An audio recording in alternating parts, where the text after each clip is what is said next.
مدام جوزفين، كان في اخبار كتيره بتقول، او في انباء يعني على السوشيال ميديا بتقول ان مظاهراتكم او الحاجات اللي انتوا كنتوا بتعملوها، الوقفات اللي كنتوا بتعملوها قدام كنيسه الملاك ميخائيل وماري جرجس بفيل جويف بفرنسا، ان انتوا قعدتوا سنتين وكده في المظاهرات والحاجات اللي كنتوا بتعملوها، وفجأة كان في اخبار بتقول، او يعني حاجات كده على السوشيال ميديا بتقول ان سبب استبعاد ابونا ابراهيم البراموسي من فرنسا انتوا السبب، سبب الوقفات بتاعتكم اللي كانت على الرصيف. ايه رأيك في الموضوع ده؟ طبعا انا مش موافقه طبعا على الكلام ده كله، اه ودي حاجات الاسقف بتاع فرنسا بيزيحها حوالين الناس اللي حواليه. وطبعا حضرتك عارفه المصريين الكلام بيتنقل من ناس لناس، فطبعا انتشرت حتى جوه الجروب بتاعنا. يعني حتى الناس اللي واقفه على الرصيف بتتصل بيا تقول لي لا، ده هم السبب، ده هم اللي خلوا ابونا ينزل، لولا وقفتهم دي ما كانش ابونا نزل. اه فطبعا انا مش موافقه على الكلام ده، وانا كنت عايزه ادخل معاكي النهارده انا والاستاذ ماهر. ماهر اه اه علشان نوضح، لان الاستاذ ماهر هو المسؤول عن الوقفات، هو الليدر يعني. تمام. فانا قلت تدخل معايا يا استاذ ماهر عشان تتكلم برضو، لان انا كنت عايزه اعمل بث مباشر مع الاستاذ ماهر. اه لكن احنا مادام هو رشح حضرتك علشان الناس كلها تسمع وتعرف الحقيقه. تمام. بص يا مدام نيفين، الحقيقه بتوجع، اه الحقيقه بتوجع ومحدش بيتقبلها. يعني دايما تلاقي ان الحقيقه الناس بتحاول تقول الغير الحق، يعني بتعمل ايه؟ بتعمل شوشره حواليها امم علشان تضحك على الاخرين. اه فطبعا الناس انت عارفه كلنا كمصريين بنحب الاساقفه، بنحب الكهنه، بنحب الاكليروس، احنا ناس كبرنا جوه الكنيسه، فبنحب ان احنا نبقى امم حوالين الناس دي، تمام. ونبقى احب ناخد صور مع الاسقف، ناخد صور مع الكاهن. اللي بيحصل بقى المشكله ان دلوقتي الاسقف بيحاول يضحك على بعض من الاشخاص. ليه بقى؟ علشان يخليهم يفهموا ان اللي وقفهم او ان اللي خلاهم يبعدوا عن الكنيسه هو وقوف الناس، وهو ده السبب اللي خلاهم. فانا بس عايزه انتوا ادخل سامعين كويس بس يا جماعه؟ اقول لهم سامعين يا كويس؟ جماعه، طيب. عايزه اقول لهم يا جماعه ما تخلوش الاسقف يضحك عليكم، ما تخلوش الناس اللي حواليهم يضحكوا عليكم.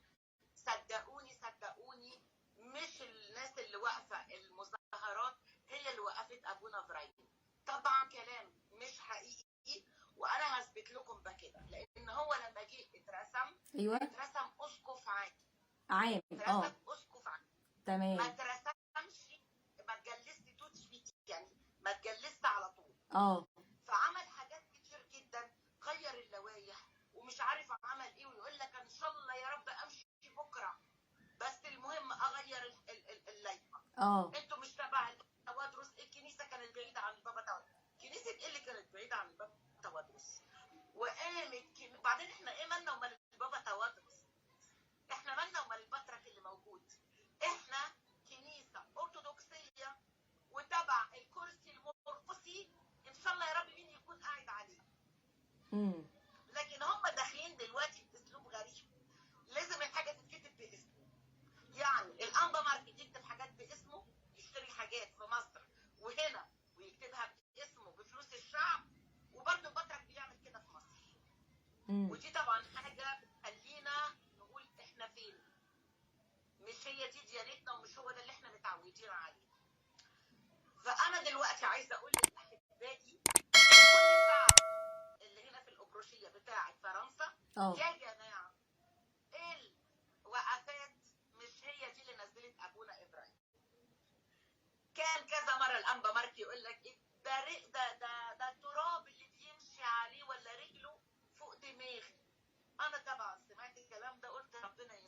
اه. لان الكلام ده ما بيدلش على اتضاعه، الكلام ده بيدل على ان هو انسان خبيث. وبعدين كل ما بيحب يقول حاجه امم. علينا يروح يقولها على المنبر، يعني على المنبر اللي هو المكان اللي بيوعظ منه، يقول لك ده دول خبثه، ده الشيطان انحل من اسره وركب فيهم، ده مش عارف ايه.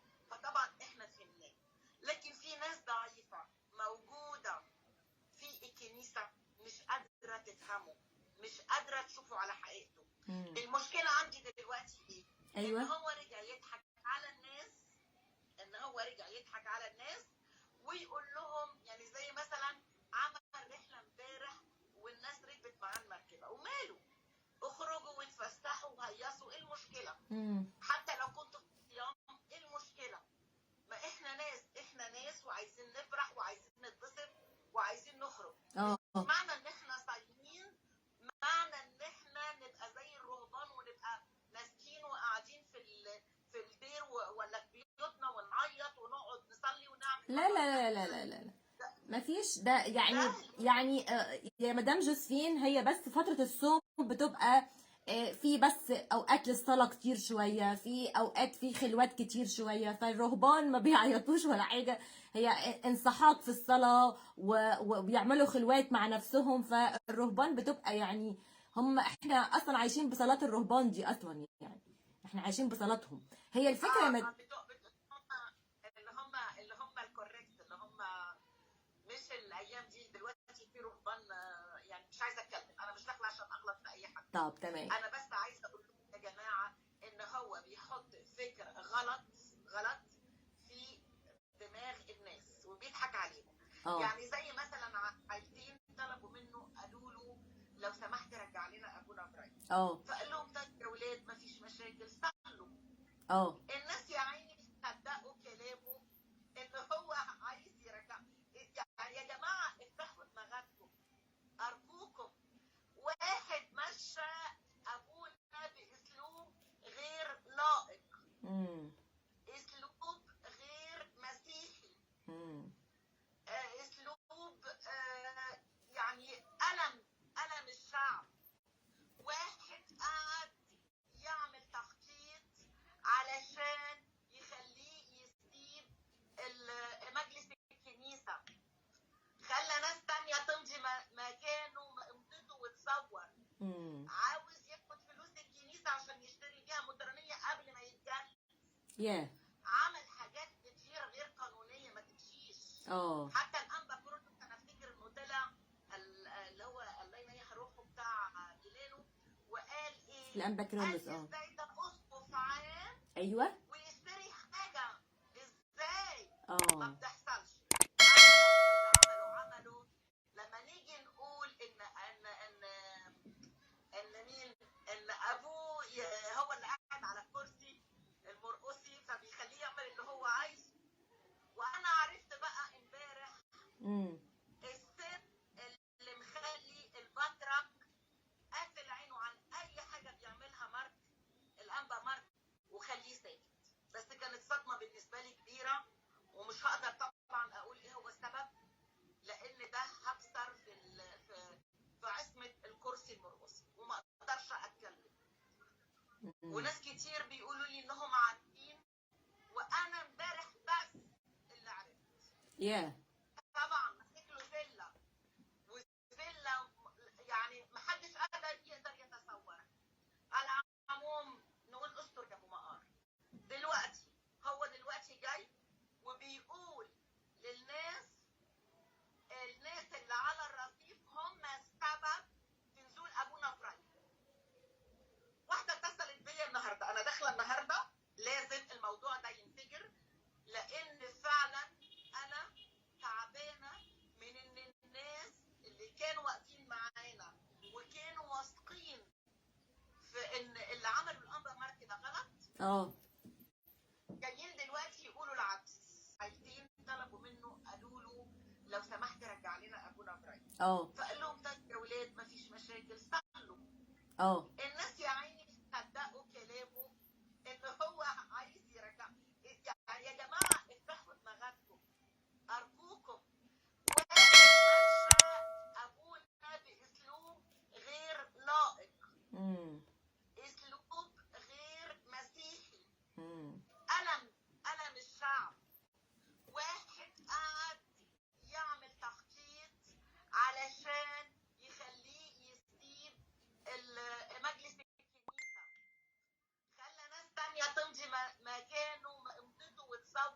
عاوز ياخد فلوس الكنيسه عشان يشتري بيها مدرانيه قبل ما يتجنن.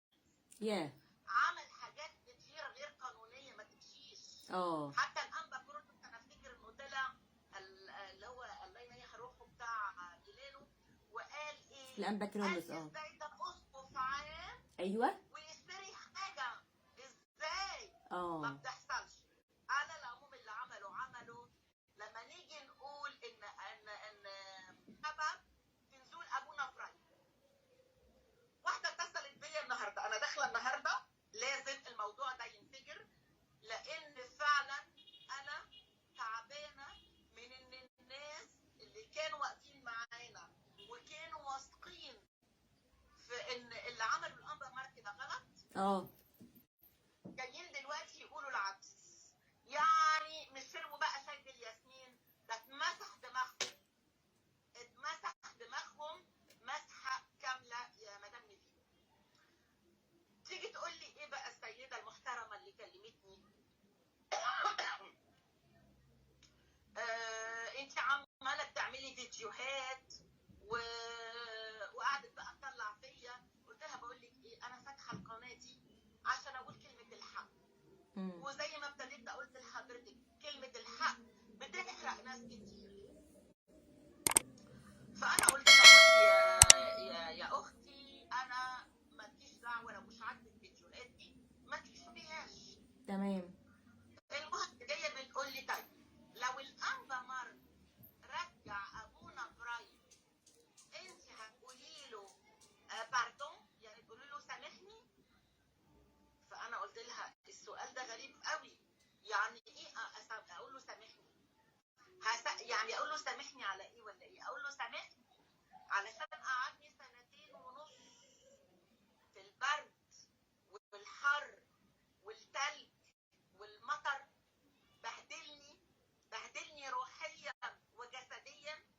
عايزاني اقول له شكرا او انا اسفه علشان بهدل ابويا وجاب له شلل نصفي في وشه وتعبه واهانه وطرده من قلايته وخلى شويه ناس عربجيه يكسروا القلايه ويرموا حاجاته بره ويصمم ان هو يروح يقعد في المطرانيه على 30 كيلو من الكنيسه بتاعته ومن شعبه. اقول له انا اسفه علشان بهدلني وبهدل حياتي وخلاني ما بقتش عايزه ادخل الكنيسه واقعد ادور هو مش موجود في انهي كنيسه عشان اروحها، لانه بيتنطط في كل الكنايس.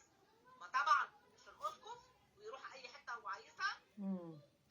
اقول له انا اسفه علشان بيخلي الناس بتبص لي بمنظر وحش، وانا هنا بقالي 32 سنه في فرنسا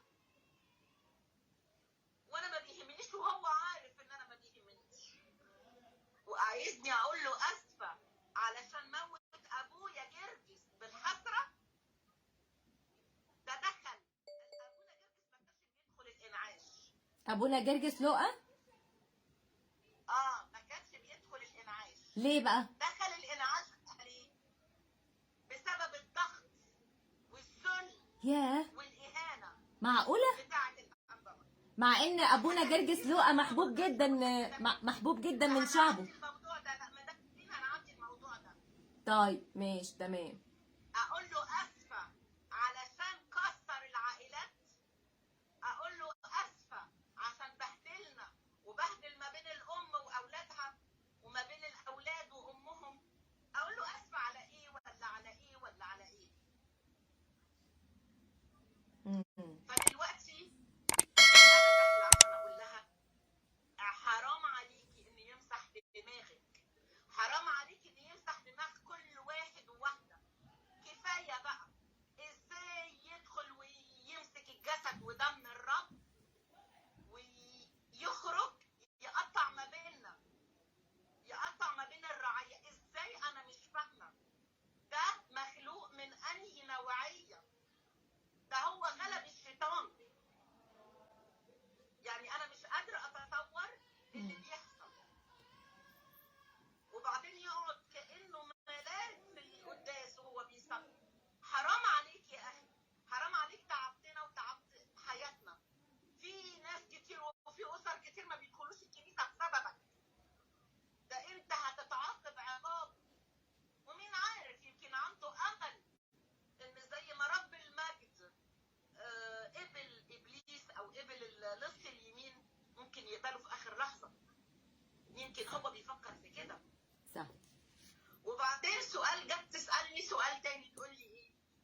ايوه يا مدام تقول ايفيت، لي معاكي. لو ابونا الاسقف رجع ابونا ابراهيم هتوقفي التسجيلات اللي انت بتعمليها؟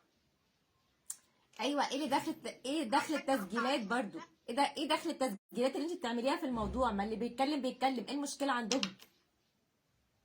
لا ما هو انا بقى مش فاهمه. اه. علشان كده انا كنت عايزه الاستاذ ماهر يدخل اه. يشرح الموضوع، الوقفه ابتدات من ايه، لاني انا غير ملمه بكل شيء ولكن عارفه حاجات كتير. يعني انا ما دخلتش ولا وقفت الوقفه ولا اتكلمت ولا فتحت بقي غير لما تاني يوم ابونا ابراهيم نزل مصر. هو ركب الطياره امم. وانا رحت التسبيحه بتاعت بالليل علشان اشوف الاسقف، علشان اقول له انت ليه كنت السبب في نزول ابويا. وبعدين جه مره يقول مش انا اللي نزلته، يقول البطرك هو اللي نزله، دي ومره يقول سمعتها دي. الانبا الدروس اللي نزله، دي ومره سمعتها. ما اعرفش. امم. فيا جماعه ده بيكذب كذب علني. انتوا عمي للدرجه دي اللي انا خارجه عن عقليتي، مش قادره اتصورها اني انا ليل ونهار بكذب قدامك وانتي عاميه ما بتشوفيش ان انا بكذب عليك. طب تيجي ازاي؟ تيجي ازاي قولي لي؟ معلش انا متنرفزه شويه لان الموضوع ده مش سهل. الناس مش عارفه لما الواحد بيعمل فيديو بيتعب قد ايه. انا ولا عايزه شهره يا جماعه، ولا عايزه حد يعرفه، ولا عايزه حد يعمل لي لايك، ولا عايزه اي حاجه. انا اللي انا طالباه من الفيديوهات اللي انا بنزلها اعرض الحقيقه واقول ان احنا كنيستنا كنيسه قبطيه ارثوذكسيه طبعا صامده هدخلك. وابواب الجحيم لن تقوى عليها. فمهما يعملوا من مؤامرات، مهما عايزين يوحدوا الديانه، مهما عايزين يعملوا الديانه الابراهيميه وحطوا ايديهم في ايد الماسونيه، كلمات كبيره اللي انا بقولها على فكره، واتمنى ان الناس تكون متابعانا وفاهمه. وبعدين تيجي تقولي ما انت بتعملي فيديو تقولي فيه ايها البخاري الاعظم، وبعد كده تدخلي عمرو دياب وتقولي اللي بعنا عمل مش عارف ايه. انا انسانه طبيعيه، انسانه بتحب الرفاهيه، بتحب الضحك، بتحب انتوا علشان تعرفوا. يمكن مدام دي تعرف كويس لان هي بتعمل برضه فيديوهات. احنا بنتقطع من جوانا واحنا بنعمل الفيديوهات دي. احنا بنتعب جدا نفسيا وجسديا وروحيا واحنا بنعمل الفيديوهات دي. الفيديوهات دي ما بتديناش اي حاجه. انا ما بكسبش اي حاجه من وراها. المكسب الوحيد ليا اني افتح عيون الاخرين واقول لهم ارجوكم ارجوكم افتحوا عينيكم. بيقول لك ايه؟ هيجي كذبه وهيضلوا المختارين. صح. وممكن كمان المختارين ما يدخلوش ملكوت السماوات الا قله قليله. ارجوكم ارجوكم شوفوا ابديتكم. الانبا ماركو والناس اتباعه وكل الكهنه يقول لك ايه؟ شوف خلاصك، شوف خلاصك. دور على خلاص نفسك. ما حدش فيكم شايف خلاص الانبا ماركو. ما حدش فيكم شايف خلاص الكهنه الكذابه اللي بتصور، اللي بتمضي، اللي بتحط سكينه في ظهر ابونا ابراهيم. يعني انتوا خايفين على نفسكم وعلى ابديتكم ومش خايفين على الكهنه والاساقفه والبطرك. صح، عندك حق. دول برضه ولاد المسيح. صح. انا عايزه اقول لها ان انا الفيديوهات اللي بعملها ملهاش دعوه بابونا ابراهيم. السامعين؟ يطاع الله اكثر من الناس. يطاع الله اكثر من الناس. وانا بحب ربنا اكتر من اي انسان على الارض. طبعا. اكتر من اولادي. طبعا. اكتر من اولادي، اكتر من احفادي، اكتر من نفسي. يعني لو هيقولوا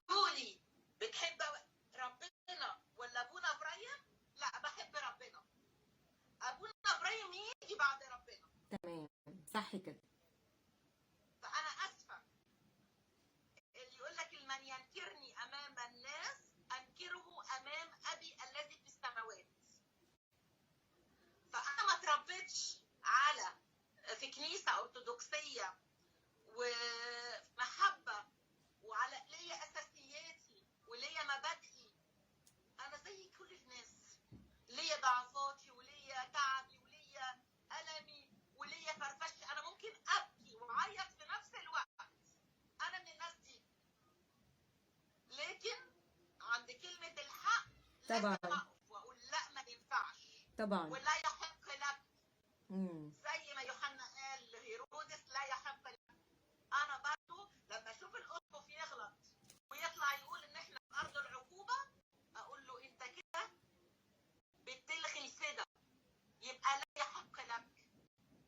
لما واحد يطلع يقول ان ماري جرجس اتعذب اكتر من السيد المسيح، اقول له لا يحق لك، لان ماري جرجس لما اتعذب وقعد 7 سنين ولا 6 ابونا سنين، موسى فايق كان تقريبا. مين اللي بيقويه ويرجعه؟ مش رب المجد امم ولا بقوته هو.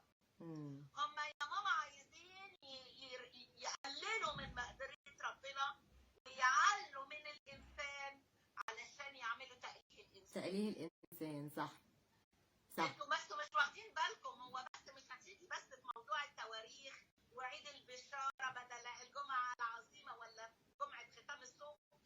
ده أنا قلت لك قبل كده وبقول لكل الناس، دي حاجات ترتيبات، حاجات طقوس. حتى لو هم لعبوا فيها، هم عايزين يوحدوا الأديان. بس ما ينفعش، لأن احنا ما ينفعش نعمل ذبيحتنا مع ذبيحة اليهود. لازم بعديهم بأسبوع. ما ينفعش الفصح يكون مع اليهود والكاثوليك بيعملوه مع اليهود.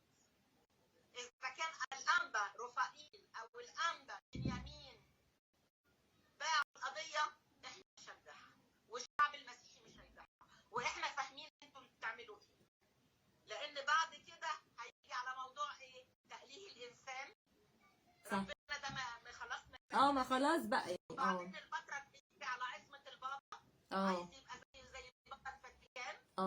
مفيش يبقى حد. ايه؟ يبقى في عصمة بابا. انا القرار، انا اللي بقول كل شيء، ما حدش فيكم يتكلم ورايا. وده اللي قاله الانبا مارك.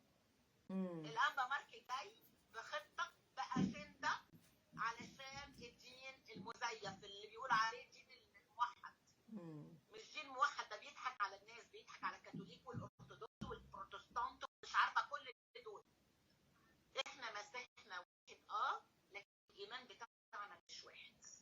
معموديتنا مش سليمه، لان احنا عندنا فيه الروح القدس، هم ما بيحطوش الروح القدس. بتوع مصر حاجه، الكاثوليك بتوع مصر حاجه، وبتوع اوروبا حاجه ثانيه. وبعدين هم عايزين يعملوا كل اللي بيعملوه علشان الكنائس تتقفل، الناس تطلع متشرده. انا مش مبسوطه. ممكن تلحق.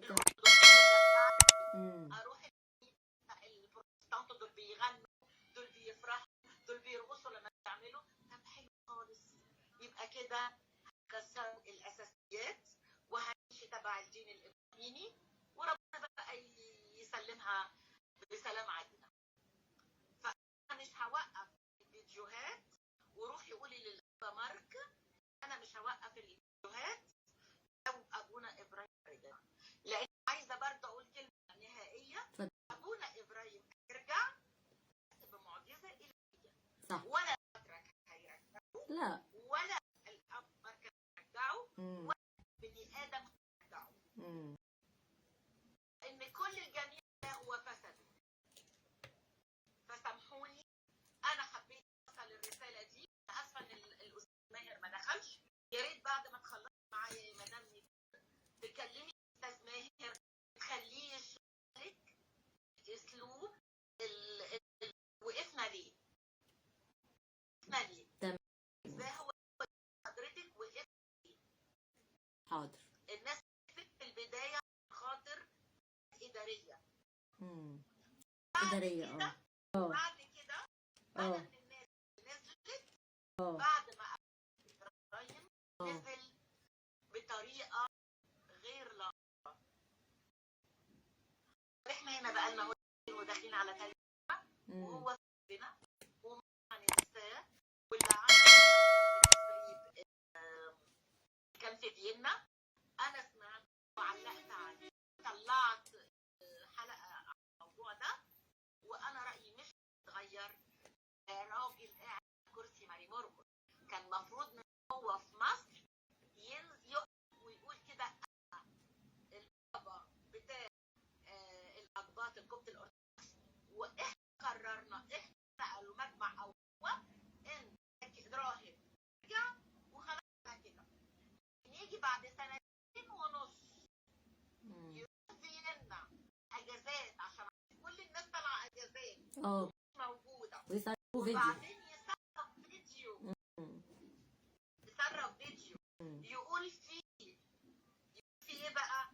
انا قررت وانا قلت وانا عملت وانا سويت. انت قاعد على كرسي مرقص ولا قاعد على كرسي بالظبط؟ ده انت مطرق، يعني انت تاخد القرار وانت قاعد وتقوله حتى في الدراسه. مم. يعني انتوا كنتوا عايزين قرار رسمي، يعني كنتوا عايزين قرار رسمي ينزل في مجلة الكرازة وبيان وبتاع، وايه ملابسات الاستبعاد؟ يعني ايه السبب بتاع الاستبعاد؟ اكيد ليه سبب، يعني عايزين تعرفوا كمان ايه السبب. ما حدش قال السبب ايه حتى. من حقكم طبعا تعرفوا. اكيد. بصي حضرتك، هم غلطوا كتير، والناس عندنا غلابه. انا مش قادره اقول انهم غير غلابه، يعني مش هقدر اشتم الشعب، لكن هقول ان الناس دي عينيها محطوط عليهم غشاوه. ناس مش شايفين، ناس مش شايفين. يعني شاول ما كان بيدبح في ولاد المسيح وكان بيموت فيهم، ويقول له شاول شاول لماذا يعني انت ليه ضدي؟ ليه ضدي يا شاول؟ انا عملت فيك ايه؟ فيعني الانسان لما يكون على قشور على عينيه ما بيبقاش شايف. انا اشكر ربنا ان انا ما عنديش القشور، او كان عندي وقعت بنعمه ربنا يسوع المسيح. فانا كل اللي انا اقوله لكم النهارده، انا اصلي لكم ان ربنا يفتح عينيكم، يفتح عينيكم، لكن مش عشان تمشوا وتقولوا في الاخر وتلبلبوا وتقولوا للناس اصل اللي احنا اتخمينا فيهم، اللي احنا كنا واقفين معاهم. انا ما بدافعش عنهم على فكره، انا ولا ليا في دول ولا ليا في دول. انا ليا في كلمه حق، وحسيت ان ابونا ابراهيم يرجع باذن الله، هيرجع، بس مش الانبا اللي هيرجعه. يا جماعه لو الانبا مارك قال لكم كان رجعوا من زمان، تبطل الفيديوهات وانا ارجع لكم ابونا ابراهيم، ده كذاب، ده كذاب، لان هو السبب الاساسي هو نزول ابونا ابراهيم. هو اللي استبعده اساسا. فمش معقول هيرجع. ده ما صدق. فامحين، انا مش هقدر اقول الصوت غير مكتوب. ان انا اوصل. بصي تبقي عارفه ان انا اوصل اقول الكلمه دي، يبقى كثره الهيبه بيني وبينه. ما بقتش شايفاه اسره، ما بقتش شايفاه رئيس كنيسه، ما بقتش شايفه جنس شيء. الشر اللي بيعملوه عمى عينيا وعمى عقلي وخلاني ما يبقاش في احترام بيني. فانا اسف ان انا بقول الكلام، انا انسانه مسيحيه جوه الكنيسه واحترم كل مركز في الكنيسه، لكن لما اكون ضد المسيح انا اكون ضده، بس لان هو ما بيحترمش ربنا. عايزني ازاي احترمك وانت ما بتحترمش ربنا؟ انت ما بتنفذش وصاياه. انا الحاجه اللي بتذهلني ان هم يعملوا البلوه، يقول لك يقتل القتيل يمشي بجرسته، وبعد كده يقف على المذبح يعمل نفسه قديس ويصلي وتبقى تحت نقول يا لهوي احنا اللي شياطين. فانا كده تقريبا خلصت، وانا بقول للشعب فرنسا كفايه كفايه تبقوا ماشيين ورا راجل. ما هو بقول لك ايه، اعمى الصوت يقود وحش اعمى، جدا. هم يقع في حفره. طيب شكرا جدا يا ميرسي. لو عجبك الفيديو ما تنساش تعمل سبسكرايب وتفعل زر الجرس علشان يوصلك كل جديد.